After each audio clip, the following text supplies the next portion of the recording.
Hello everyone, আজকে আপনাদের জন্য আবারও নিয়ে এসেছি একটি নতুন ডায়াগ্রাম। এর মাধ্যমে আপনারা জানতে পারবেন কিভাবে how to make series and parallel connection wiring diagram তৈরি করা হয়। চলুন দেখে নিই কিভাবে তৈরি করা হবে। সিরিজ কানেকশন, আমরা সিরিজ কানেকশন তৈরি করব এখন।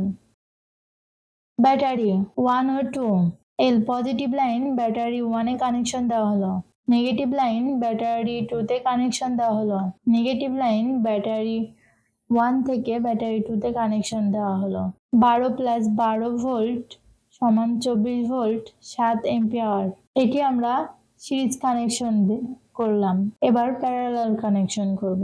প্যারালাল কানেকশন, ব্যাটারি 1 ও 2, এল পজিটিভ লাইন ব্যাটারি 2 তে কানেকশন দেওয়া হলো, পজিটিভ লাইন ব্যাটারি 1 এ কানেকশন দেওয়া হলো, নেগেটিভ লাইন ব্যাটারি 2 তে কানেকশন দেওয়া হলো, নেগেটিভ লাইন ব্যাটারি 1 এ কানেকশন দেওয়া হলো। 12 ভোল্ট 7 প্লাস 7 এম্পিয়ার সমান 14 এম্পিয়ার। একটি প্যারালাল কানেকশন করলাম। এই ডায়াগ্রামটি পুরোপুরি সম্পূর্ণ হয়েছে। এভাবে আপনারা সিরিজ ও প্যারালাল কানেকশন দিতে পারবেন। ভিডিওটির সাথে থাকার জন্য ধন্যবাদ। ভিডিওটি ভালো লাগলে লাইক ও সাবস্ক্রাইব করবেন।